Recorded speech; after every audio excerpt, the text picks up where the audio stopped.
श्रीगुरुभ्यो नमः। हरिः ओम्। यतो जन्माद्यस्य श्रुतिसुनयमानैकविषयात् तन्त्रस्तन्त्रज्ञो गुरुरपि गुरोर्यश्च जगताम् विमूढा यत्तत्त्वम् प्रकटमिह वेत्तुम् सुमनसो मुकुन्दम् ध्यायामा वहतकुहकम् तम् स्वमहसा सर्वविघ्नः प्रशमनम् सर्वसिद्धिकरम् परम् सर्वजीवप्रणेतारम् वन्दे विजयदं हरिं करोतु मम कल्याणं हरिहयं कामिदः गुरुश्च मध्वनामा मे वरदोऽस्तु निरन्तरं वाणिते करवण्यं वचरणं सर्वदा मद्वाक्यसरणीर्भूयात् श्रीमदाचार्यभावग समाश्रयेद्गुरुं भक्त्या महाविश्वासपूर्वकं निक्षिपे सर्वभारांश्च गुरो ಶ್ರೀಪಾದಪಂಕಜೇ. ಅಪ್ಪಣ್ಣಾಚಾರ್ಯರು ಅತ್ಯದ್ಭುತವಾದ ರಾಯರ ಮಹಿಮೆಯನ್ನ ನಮಗೆ ತಿಳಿಸ್ತಾ ಇದ್ದಾರೆ. ರಾಘವೇಂದ್ರ ಸ್ತೋತ್ರದ ಪಠನ ಪಾರಾಯಣ ಅಷ್ಟೋತ್ತರ ಭಾರೀ ಪ್ರಖ್ಯಾತವಾಗಿರುವಂಥದ್ದು. ಅದರ ಮುಂದುವರೆದ ಭಾಗವನ್ನ ಹೇಳ್ತಾರೆ 28ನೇ ಶ್ಲೋಕದಲ್ಲಿ. ಏತಸ್ತೋತ್ರಂ ಸಮುಚ್ಚಾರ್ಯ ಗುರೋರ್ ಬೃಂದಾವನಾಂತಿಕೆ ದೀಪ ಸಂಯೋಜನಾ ಜ್ಞಾನಂ ಪುತ್ರಲಾಭೋ ಭವೇತ್ರುವಂ. ಬಹಳ ಸುಂದರವಾಗಿ ಹೇಳ್ತಾರೆ. ಈ ಸ್ತೋತ್ರವನ್ನ ಭಕ್ತಿಪೂರ್ವಕವಾಗಿ ಪಾರಾಯಣ ಮಾಡ್ತಾ ಗುರುಗಳ ವೃಂದಾವನದ ಬಳಿಯಲ್ಲಿ ದೀಪವನ್ನ ಶ್ರದ್ಧೆಯಿಂದ ಯಾರು ಹಚ್ತಾರೋ ಅವರಿಗೆ ಒಳ್ಳೆಯ ಜ್ಞಾನ ಪ್ರಾಪ್ತಿಯಾಗತ್ತೆ, ಜೊತೆಗೆ ಪುತ್ರ ಸಂತತಿ ಆಗ್ತದೆ. ಎಷ್ಟೋ ಜನ ನಾವಿವತ್ತು ನೋಡ್ತಾ ಇದ್ದೀವಿ, 5 ವರ್ಷ 10 ವರ್ಷ 15 ವರ್ಷ ಆಗಿರೋರು ನಾವು ಲೋಕದಲ್ಲಿ ಕಾಣ್ತಾ ಇದ್ದೀವಿ. ನಮಗೊಂದು ಒಳ್ಳೆ ಸಂತಾನ ಆಗಬೇಕು ಅಂತ ಅಪೇಕ್ಷೆ ಪಡುವಂತಹ ಅನೇಕ ಜನ ಭಕ್ತರನ್ನ ನಾವು ಕಾಣ್ತಾ ಇದ್ದೀವಿ.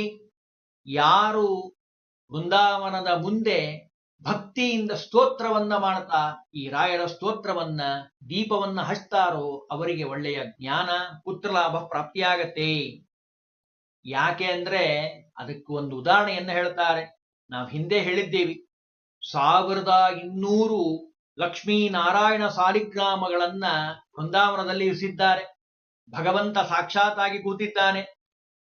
ಕೃಷ್ಣ, ಹರಿ ಮತ್ತು ನರಸಿಂಹ ರೂಪ, ಎಲ್ಲಾ ವೇದವ್ಯಾಸ, ಹಯಗ್ರೀವ ಎಲ್ಲಾ ರೂಪಗಳಿಂದನೂ ಭಗವಂತ ಅಲ್ಲಿ ಕೂತಿದ್ದಾನೆ. ವಾಯುದೇವರು ಕೂತಿದ್ದಾರೆ, ಎಲ್ಲ ಗುರುಗಳು ಕೂತಿದ್ದಾರೆ. ಅವರ ಉಪಾಸನೆಯಿಂದ ದೊರೆಯದೇ ಇರುವಂಥದ್ದೇನಿದೆ, ಜ್ಞಾನವೂ ಸಿಗ್ತದೆ, ಜೊತೆಗೆ ಒಳ್ಳೆಯ ಪುತ್ರಲಾಭವೂ ಆಗ್ತದೆ. ಸಮುಚ್ಚಾರ್ಯ ಮತ್ತು ಸಂಯೋಜನಾ ಅನ್ನುವಂತಹ ಈ ಪದಗಳಿಂದ ಯಾವುದೇ ಕಾರ್ಯ ಮಾಡ್ರಿ ಅದು ಯಾವಾಗ ಫಲಪ್ರದ ಅಂದ್ರೆ ಶಾಸ್ತ್ರೋಕ್ತವಾಗಿ ಮಾಡಿದಾಗ ಮಾತ್ರ. ಅದನ್ನು ಹೇಳ್ತಾ ಇದ್ದಾರೆ. ಒಳ್ಳೆಯ ಶುದ್ಧವಾದ ಭಕ್ತಿಯಿಂದ ಜ್ಞಾನಪೂರ್ವಕವಾಗಿ ಮಾಡಿದ್ದೇ ಆದ್ರೆ ಜ್ಞಾನ ಪ್ರಾಪ್ತಿಯಾಗತ್ತೆ ಅಂತಾರೆ. ಯಾವ ಜ್ಞಾನ? ಲೌಕಿಕ ಜ್ಞಾನ ಅಲ್ಲ, ತತ್ವಜ್ಞಾನ. ಪುತ್ರಲಾಭ ಅಂದ್ರೆ ಸತ್ಪುತ್ರ ಪ್ರಾಪ್ತಿ.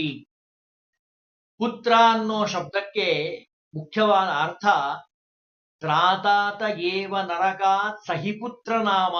ಸುಮಧ್ವಿಜಯದಲ್ಲಿ ಬಂದಿರುವಂತಹ ಮಾತಿದು. ಅಂದ್ರೆ ನರಕದಿಂದ ಉದ್ಧಾರ ಮಾಡುವಂಥವನು. ಪುನ್ನಾಮ ನರಕಾತ್ ತ್ರಾಯತೆ ಇತಿ ಪುತ್ರ, ಅವನನ್ನೇ ಪುತ್ರ ಅಂತ ಕರೆಯೋದು. ಜ್ಞಾನ ಪುತ್ರವಾನ್ ಐತರೆಯ ಭಾಷ್ಯದಲ್ಲಿ ಆಚಾರ್ಯ ಹೇಳುವಂತಹ ಮಾತು. ಪುನ್ನಾಮ ನರಕಾತ್ ಯಸ್ಮಾತ್ ತ್ರಾಯತೆ ಪಿತರಂ ಸುತಃ ತಸ್ಮಾತ್ ಪುತ್ರ ಇತಿ ಪ್ರೋಕ್ತಃ ಸ್ವಯಮೇವ ಸ್ವಯಂಭುವ. ಮನುಸ್ಮೃತಿಯಲ್ಲಿ ಬಂದಿರುವಂತಹ ಮಾತಿದು. ಹಾಗಾಗಿ ಒಳ್ಳೆಯ ಜ್ಞಾನವಂತ ಆಗ್ತಾನೆ, ಜೊತೆಗೆ ಪುತ್ರವಂತನೂ ಆಗ್ತಾನೆ. ಜ್ಞಾನ ಅದು ದೀಪ, ಅದು ಸಂಕೇತ. ಜ್ಞಾನ ಏನಿರಲ್ಲ, ದೀಪದ ಸಂಕೇತವಾಗಿರುವಂಥದ್ದು. ಪ್ರಜ್ವಾಲಿತೋ ಜ್ಞಾನಮಯ ಪ್ರದೀಪ, ಮಹಾಭಾರತ ಹೇಳ್ತದೆ. ಆಧ್ಯಾತ್ಮ ದೀಪಂ ಪುರಾಣಂ, ಭಾಗವತ ಹೇಳ್ತದೆ. ಜ್ಞಾನದೀಪೇನ ಭಾಸ್ವತ, ಭಗವದ್ಗೀತಾ ಹೇಳ್ತಾ ಇದೆ. ಸತ್ಪುತ್ರ ಇಡೀ ಕುಲಕ್ಕೆ ದೀಪ ಇದ್ದ ಹಾಗೆ. ಹಾಗಾಗಿ ಸತ್ಪುತ್ರ ಕುಲದೀಪಕ ನಾವು ಕೇಳ್ತೀವಲ್ಲ. ಹಾಗಾಗಿ ಒಳ್ಳೆಯ ದೀಪವನ್ನ ಹಚ್ಚೋದ್ರಿಂದ, ಆ ರಾಯರ ವೃಂದಾವನದ ಮುಂದೆ ಸ್ತೋತ್ರವನ್ನ ಹೇಳೋದ್ರಿಂದ ಒಳ್ಳೆಯ ಜ್ಞಾನ ಜೊತೆಗೆ ಪುತ್ರಲಾಭ ಪ್ರಾಪ್ತಿಯಾಗತ್ತೆ ಅಂತಾರೆ ಅಪ್ಪಣ್ಣಾಚಾರ್ಯರು. ಇನ್ನು ಪರವಾದಿ ಜಯೋ ದಿವ್ಯ ಜ್ಞಾನ ಭಕ್ತ್ಯಾದಿ ವರ್ಧನಂ ಸರ್ವಾಭೀಷ್ಟ ಪ್ರವೃತ್ತಿ ಸ್ಯಾನ್ನಾತ್ರ ಕಾರ್ಯ ವಿಚಾರಣ. ಒಂದೇ ಮಾತು ಹೇಳಿಬಿಟ್ರು. ಈ ಸ್ತೋತ್ರವನ್ನ ಯಾರು ಪಠನ ಪಾರಾಯಣ ಮಾಡ್ತಾರೋ ಅವರಿಗೆ ಆಗುವಂತಹ ಲಾಭ ಏನು ಅಂತ ಕೇಳಿದ್ರೆ ಪರವಾದಿಗಳ ಮೇಲೆ ಜಯ, ದಿವ್ಯವಾದ ಜ್ಞಾನ, ಭಕ್ತಿ ಹೆಚ್ಚಾಗುವಂಥದ್ದು, ಸಕಲ ಮನೋಭೀಷ್ಟಗಳು ಪ್ರಾಪ್ತಿಯಾಗುವಂಥದ್ದು. ಇದರಲ್ಲಿ ಯಾವ ವಿಚಾರ ಮಾಡಬೇಕಾಗಿಲ್ಲ. ನಾತ್ರ ಕಾರ್ಯ ವಿಚಾರಣೆ ಮಾಡಬೇಡ್ರಿ ಅಂತ. ಯಾಕೆ? ರಾಯರಲ್ಲಿ ವಾಯುದೇವ್ ಕೂತಿದ್ದಾರೆ, ಭಗವಂತ ಕೂತಿದ್ದಾನೆ, ಎಲ್ಲವೂ ಸಿಗ್ತದೆ. ಅದನ್ನು ಹೇಳ್ತಾ ಇದ್ದಾರೆ. ಅಂದ್ರೆ ದಿವ್ಯವಾದ ಜ್ಞಾನ, ದಿವ್ಯವಾದ ಭಕ್ತಿ, ವಿಶೇಷವಾಗಿ ಭಗವಂತನಲ್ಲಿ ಆ ಭಕ್ತಿಯನ್ನ ಕೊಡ್ತಾ ಇದ್ದಾರೆ. ಆದಿ ಅನ್ನೋ ಶಬ್ದದಿಂದ ವೈರಾಗ್ಯವೇ ಮೊದಲಾದ ಎಲ್ಲ ಸದ್ಗುಣಗಳನ್ನ ಕೊಡ್ತಾ ಇದ್ದಾರೆ. ಸರ್ವಾಭೀಷ್ಟ ಸಿದ್ಧಿ ಅಂದ್ರೆ ಏನು? ಭಗವಂತನ ಅನುಗ್ರಹ. ಮುಕುಂದ ಭಕ್ತೇ ಗುರುಭಕ್ತಿ ಜಾಯೆ, ಸುಮಧ್ವಜ ಹೇಳ್ತಾ ಇದೆ. ಗುರುಭಕ್ತಿಯಿಂದ ಹರಿಭಕ್ತಿ ಪ್ರಾಪ್ತಿಯಾಗತ್ತೆ. ರಾಯರಲ್ಲಿ ಭಕ್ತಿಯನ್ನು ಮಾಡೋದ್ರಿಂದ ವಾಯುದೇವರ ಅನುಗ್ರಹ ಮಾಡ್ತಾರೆ, ವಾಯುದೇವರ ಅನುಗ್ರಹದಿಂದ ಭಗವಂತನ ಅನುಗ್ರಹ ಮಾಡ್ತಾನೆ. ಇದರಲ್ಲಿ ಯಾವ ಸಂಶಯವೂ ಬೇಡ ಅಂತ ಹೇಳಿಬಿಟ್ರು.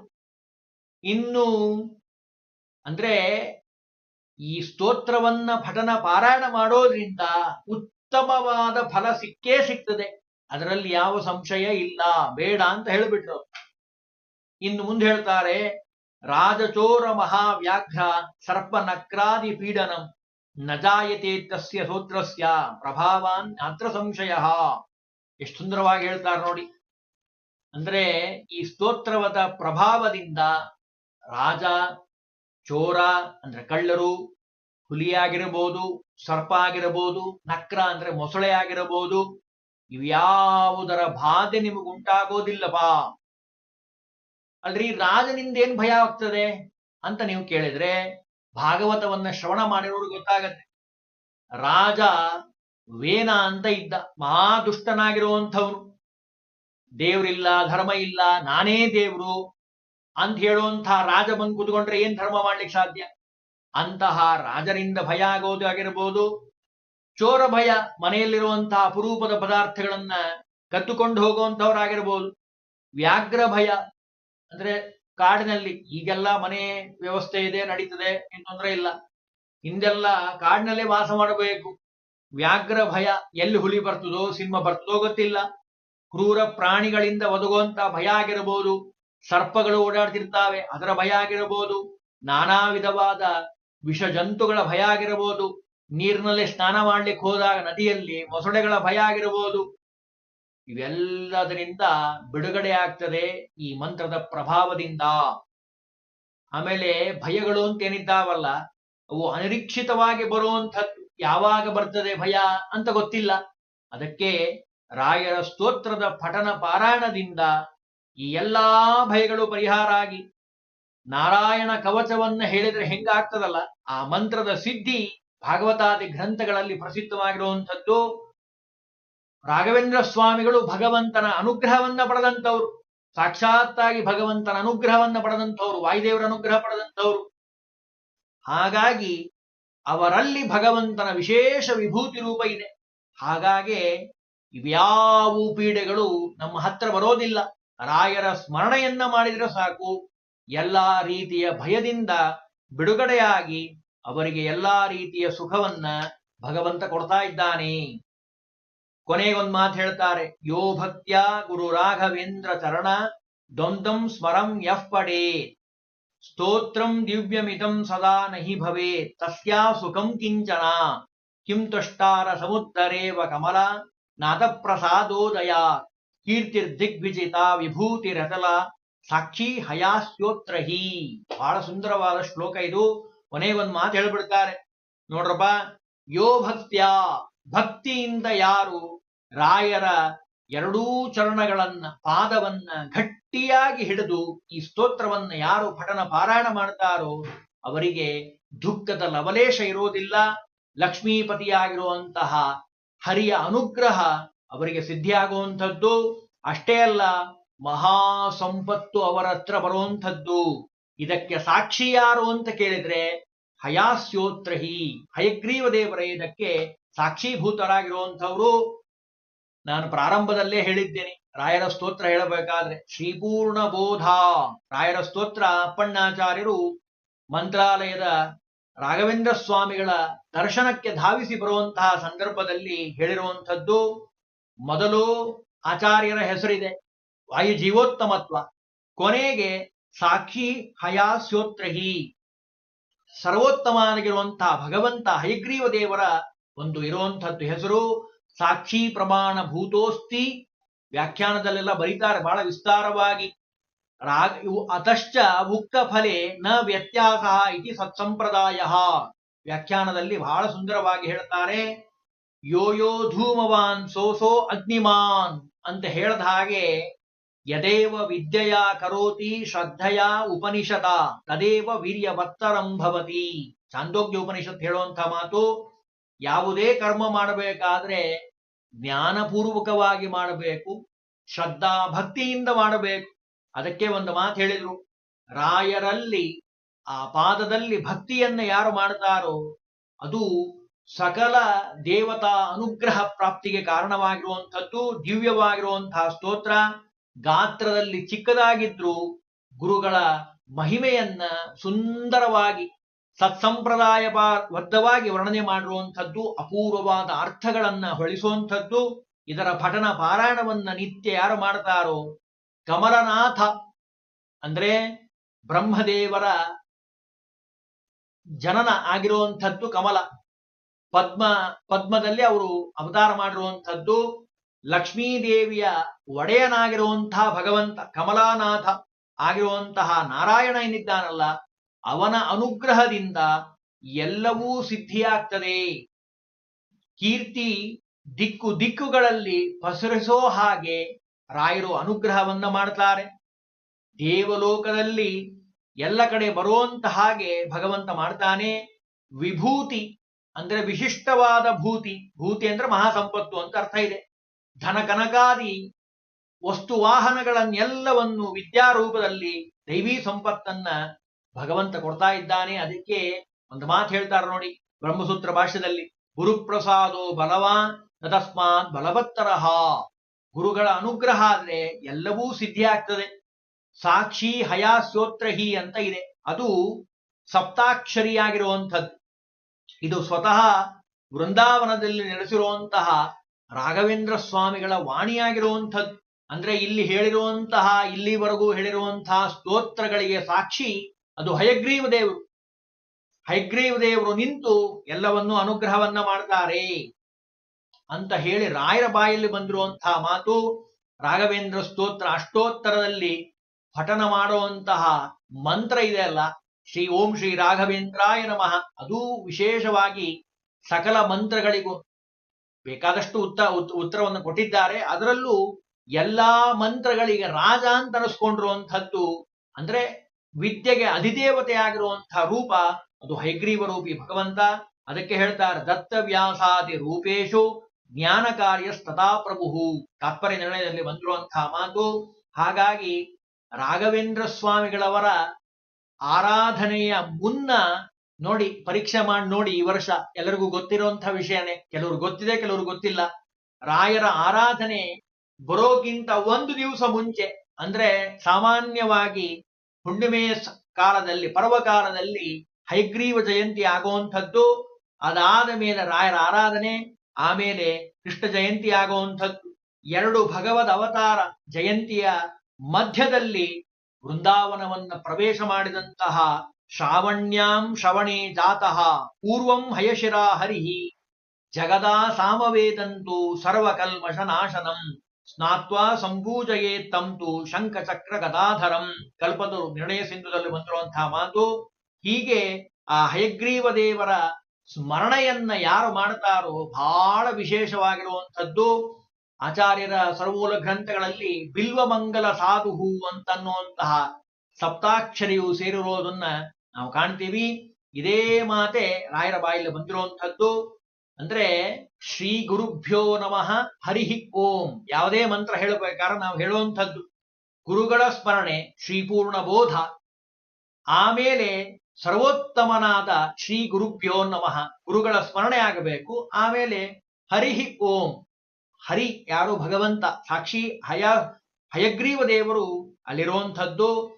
ಅಂದ್ರೆ ಈ ಸ್ತೋತ್ರ ಏನಿದೆ ಅಲ್ಲ ಬಹಳ ವಿಶೇಷವಾಗಿರುವಂಥದ್ದು. ಸಾಮಾನ್ಯವಾಗಿ ರೋಚನಾರ್ಥಂ ಫಲಶ್ರುತಿ ಅಂತ ಹೇಳದ ಹಾಗೆ ಆ ರಾಯರ ಮಹಿಮೆ ಬಹಳ ವಿಶೇಷವಾಗಿರುವಂಥದ್ದು.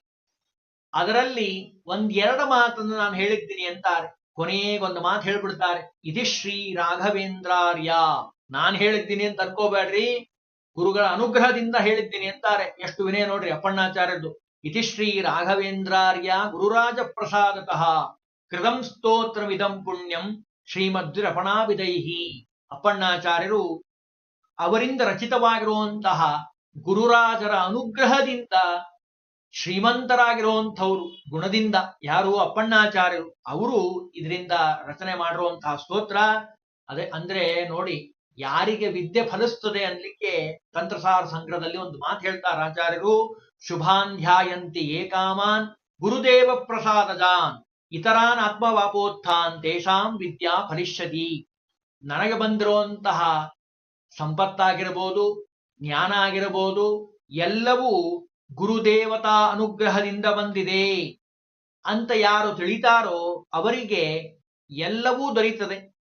ಬಿದರಳ್ಳಿ ಶ್ರೀನಿವಾಸ ತೀರ್ಥರು ಬಹಳ ಸುಂದರವಾಗಿ ಗುರುಗಳ ಮಹಿಮೆಯನ್ನ ವರ್ಣನೆ ಮಾಡ್ಲಿಕ್ಕೆ ಒಂದು ಶ್ಲೋಕ ಹೇಳಿದ್ದಾರೆ. ಬಹಳ ಸುಂದರವಾದ ಶ್ಲೋಕ ನೋಡಿ, ಎಷ್ಟು ಚೆನ್ನಾಗಿದೆ. ಅದರ ಪ್ರಾಸದ ಕಡೆ ಗಮನ ಹರಿಸಬೇಕು. ವಿಘ್ನಧ್ವಾಂತ ನಿವಾರಣೈರ್ ತರಣೈರ್ ವಿಘ್ನಾಟವಿ ಹವ್ಯವಾಟ್ ವಿಘ್ನವ್ಯಾಲ ಕುಲೋಪ ಮರ್ದ ಗರುಡೋ ವಿಘ್ನೇಭ ಪಂಚಾನನಃ. ಆಮೇಲೆ ಅರ್ಥವನ್ನು ನೋಡೋಣ. ವಿಘ್ನೋತ್ತುಂಗ ಗಿರಿಪ್ರಭೇದನ ಪವಿರ್ ವಿಘ್ನಾಬ್ಧಿ ಕುಂಭೋದ್ಭವ ವಿಘ್ನೌಘೌಗ ಘನ ಪ್ರಚಂಡ ಪವನಃ ಪಾಯಾತ್ ಪ್ರಸಾದೋ ಗುರುಹು. ನೋಡಿ ಎಷ್ಟು ಚೆನ್ನಾಗಿ ಪ್ರಾಸಬದ್ಧವಾಗಿ ಬಿದರಳ್ಳಿ ಶ್ರೀನಿವಾಸ ತೀರ್ಥರು ಆ ಗುರುಗಳ ಮಹಿಮೆಯನ್ನು ತಿಳಿಸ್ತಾರೆ. ಒಂದೇ ಮಾತಿನಲ್ಲಿ ನೋಡೋದಾದ್ರೆ, ವಿಘ್ನಗಳು ಅಂತ ಏನಿದ್ದಾವಲ್ಲ, ಆ ವಿಘ್ನಗಳು ಅನ್ನುವಂತಹ ಕತ್ತಲಿಗೆ ತರಣಿ ಅಂದ್ರೆ ಸೂರ್ಯನಂತೆ ಇರುವಂಥದ್ದು ಯಾವುದು? ಅದು ಗುರುಗಳ ಅನುಗ್ರಹ. ಬೇಕಾದ್ದು ಕಷ್ಟ ಬಂದಿರಲಿ, ಆ ಗುರುಗಳ ಅನುಗ್ರಹದಿಂದ ಎಲ್ಲ ಪಾರಾಗ್ತಾನೇನು. ಇನ್ನು ವಿಘ್ನಗಳು ಅನ್ನುವಂತಹ ಕಾಡಿಗೆ ಹವ್ಯ ವಾಡ್ ಅಗ್ನಿದೋಪಾದಿಯಾಗಿ ಇರುವಂತಹದ್ದು ಗುರುಗಳ ಅನುಗ್ರಹ. ಅಷ್ಟೇ ಅಲ್ಲ, ವಿಘ್ನವ್ಯಾಲ ಕುಲೋಪ ಅಂದ್ರೆ ವಿಘ್ನಗಳು ಅನ್ನುವಂತಹ ಸರ್ಪಗಳೇನಿದ್ದಾವಲ್ಲ ಅದಕ್ಕೆ ಗರುಡನಂತೆ ಇರುವಂಥದ್ದು ಗುರುಗಳ ಅನುಗ್ರಹ. ವಿಘ್ನೇಭ ಇಭ ಅಂದ್ರೆ ಆನೆ, ಅದಕ್ಕೆ ಪಂಚಾನನಃ ಸಿಂಹದಂತೆ ಇರುವಂಥದ್ದು ಗುರುಗಳ ಅನುಗ್ರಹ. ಎಂಥ ವರ್ಣನೆ ನೋಡ್ರಿ ನಮ್ಮ ಬಿದರಳ್ಳಿ ಶ್ರೀನಿವಾಸ ತೀರ್ಥರದು. ಇನ್ನು ಈ ಗುರುಗಳ ಅನುಗ್ರಹದಿಂದ ಪಾಯಾತ್ ಪ್ರಸಾದೋ ಗುರು, ಗುರುಗಳ ಅನುಗ್ರಹದಿಂದ ಎಲ್ಲವನ್ನೂ ಪಡಿಲಿಕ್ಕೆ ಸಾಧ್ಯ ಅಂತ ಹೇಳಿ ನಾವು ಈ ಶ್ಲೋಕದಲ್ಲಿ ಕಾಣಬಹುದು. ಕೊನೆಗೆ ಒಂದು ಶ್ಲೋಕ ಹೇಳ್ತಾರೆ, ಎಲ್ಲರಿಗೂ ಬರುವಂತಹ ಶ್ಲೋಕ ಇದು. ಪೂಜ್ಯಾಯ ರಾಘವೇಂದ್ರಾಯ ಸತ್ಯಧರ್ಮ ರತಾಯ ಚ ಭಜತಾಂ ಕಲ್ಪ ವೃಕ್ಷಾಯ ನಮತಾಂ ಕಾಮಧೇನವೇ. ಇಲ್ಲಿ ಕಲ್ಪವೃಕ್ಷ ಕಾಮಧೇನು ಅಂತ ಕರೆದಿದ್ದಾರೆ ರಾಯರನ್ನ. ಜೀವನ ಪರ್ಯಂತರವಾಗಿ ಅವರೇನು ಮಾಡಿದ್ದಾರೆ? ಪೂಜ್ಯರಾಗಿದ್ದಾರೆ. ಯಾಕೆ ಪೂಜ್ಯರವರು ಅಂತ ಕೇಳಿದ್ರೆ, ಸತ್ಯಧರ್ಮ ರತಾಯಚ, ಸತ್ಯನಾಮಕನಾಗಿರುವಂತಹ ಭಗವಂತನಲ್ಲಿ ಧರ್ಮ ರತಾಯಚ, ಧರ್ಮವನ್ನ ಮಾಡ್ತಾ ನಿಷ್ಠೆಯಿಂದ ಅವನಲ್ಲೇ ನಿರತರಾಗಿರುವಂಥವ್ರು. ಇವರು ಯಾರಿವರು? ಕಲಿಯುಗದ ಕಾಮಧೇನು ಕಲ್ಪವೃಕ್ಷ ಅಂತ ಅನಿಸ್ಕೊಂಡಿದ್ದಾರೆ. ಕಾರಣ ಏನು ಅಂತ ಕೇಳಿದ್ರೆ, ಕಲ್ಪವೃಕ್ಷ ಒಂದೇ ಕಡೆ ಇರ್ತದೆ, ಅಲ್ಲಿ ಹೋದವರಿಗೆ ವೃಂದಾವನದಲ್ಲಿ ಕೂತು ಅನುಗ್ರಹ ಮಾಡ್ತಾ ಇದ್ದಾರೆ. ಅಷ್ಟೇ ಅಲ್ಲದೆ ಕಾಮಧೇನು ಕರದಲ್ಲಿಗೆ ಬರ್ತಾರೆ ರಾಯರು. ನೂರಾರು ಸಾವಿರಾರು ವೃಂದಾವನಗಳಿದ್ದಾವೆ ಇಡೀ ಪ್ರಪಂಚದಲ್ಲೆಲ್ಲ, ದೇಶ ವಿದೇಶಗಳಲ್ಲಿದ್ದಾವೆ. ಅಂದ್ರೆ ಕಲ್ಪವೃಕ್ಷವೂ ಹೌದು, ಕಾಮಧೇನುವೂ ಹೌದು, ಎರಡೂ ಆಗಿ ಭಕ್ತರನ್ನ ಉದ್ಧಾರವನ್ನ ಮಾಡುವಂತಹ ಅಪೂರ್ವವಾಗಿರುವಂತಹ ಗುರುಗಳು ನಮ್ಮ ರಾಯರು. ಕೊನೆಗೆ ಹೇಳ್ತಾರೆ, ದುರ್ವಾದಿಧ್ವಾಂತರವಗೆ ವೈಷ್ಣವೇಂದಿ ವರೇಂದವೇ ಶ್ರೀರಾಘವೇಂದ್ರ ಗುರುವೇ ನಮೋ ಅತ್ಯಂತ ದಯಾಲವೇ. ರಾಯರಷ್ಟು ದಯಾಮೂರ್ತಿಗಳು ಕಲಿಯುಗದಲ್ಲಿ ಇನ್ನೊಬ್ರಿಲ್ಲ. ಯಾರು ಹೋದ್ರೂ ಆರ್ತರಾಗಿ ಅವರ ಕಷ್ಟಗಳಿಗೆ ಸ್ಪಂದಿಸುವಂತಹ ಅತ್ಯಂತ ಕರುಣಾಹೃದಯಿಗಳಾಗಿರುವಂಥವರು ನಮ್ಮ ರಾಘವೇಂದ್ರ ಸ್ವಾಮಿಗಳವರು. ಅನೇಕ ಪ್ರತಿಗಳಲ್ಲಿ ಈ ಶ್ಲೋಕವನ್ನ ಕಾಣ್ತೀವಿ. ದುರ್ವಾಧಿದ್ವಾಂತರವಯೇ, ಅಜ್ಞಾನ ಅನ್ನುವಂತಹ ಕತ್ತಲೆಗೆ ರವಿಯಂತೆ ತತ್ವಜ್ಞಾನ ಸೂರ್ಯನಂತೆ ಇರುವಂಥವರು ವೈಷ್ಣವೇಂದಿ ವರೆಂದವೇ ಶ್ರೀರಾಘವೇಂದ್ರ ಗುರುವೇ ನಮೋ ಅತ್ಯಂತ ದಯಾಲವೇ. ನಿಮ್ಮಂತಹ, ಅದನ್ನೇ ವ್ಯಾಖ್ಯಾನದಲ್ಲಿ ಬರೀತಾರೆ, ದುರ್ವಾದಿಗಳು ಅನ್ನುವಂತಹ ಕತ್ತಲೆಗೆ ಸೂರ್ಯರಾಗಿರುವಂಥವರು, ವೈಷ್ಣವರು ಅನ್ನುವಂತಹ ಕನ್ನೇದಲಿಗೆ ಚಂದ್ರರಾಗಿರುವಂಥವರು, ಅತ್ಯಂತ ದಯಾಳುವಾಗಿರುವಂತಹ, ಅತ್ಯಂತ ಕೃಪಾಳುವಾಗಿರುವಂತಹ ರಾಘವೇಂದ್ರ ಗುರುವೇ, ರಾಘವೇಂದ್ರ ಸ್ವಾಮಿಗಳಿಗೆ ನಮಃ, ನಾ ನಮಸ್ಕಾರವನ್ನ ಮಾಡ್ತೀನಿ ಅಂತ ಹೇಳಿ ಈ ಶ್ಲೋಕದಲ್ಲಿ ವರ್ಣನೆಯನ್ನ ಮಾಡಿದ್ದಾರೆ. ಹೀಗೆ ಅಪ್ಪಣ್ಣಾಚಾರ್ಯರು ರಚನೆ ಮಾಡಿಕೊಟ್ಟಿರುವಂತಹ ಕಲಿಯುಗದಲ್ಲಿ ದಿವ್ಯವಾದ ಮಂತ್ರ ಇದು ರಾಘವೇಂದ್ರ ಸ್ತೋತ್ರ. ಇದರ ಪಠನ ಪಾರಾಯಣವನ್ನ ಮಾಡೋದ್ರಿಂದ ವಿಶೇಷವಾಗಿ ಹರಿವಾಯು ಗುರುಗಳ ಅನುಗ್ರಹವಾಗುವಂಥದ್ದು. ಇದನ್ನು ನಿತ್ಯದಲ್ಲಿ ಪಠನ ಪಾರಾಯಣವನ್ನ ಮಾಡಿ ಆ ರಾಯರ ಅಂತರ್ಗತನಾಗಿರುವಂತಹ ಹೈಗ್ರೀವ ದೇವರ ಅನುಗ್ರಹವನ್ನ ಪಡೆಯಬೇಕು.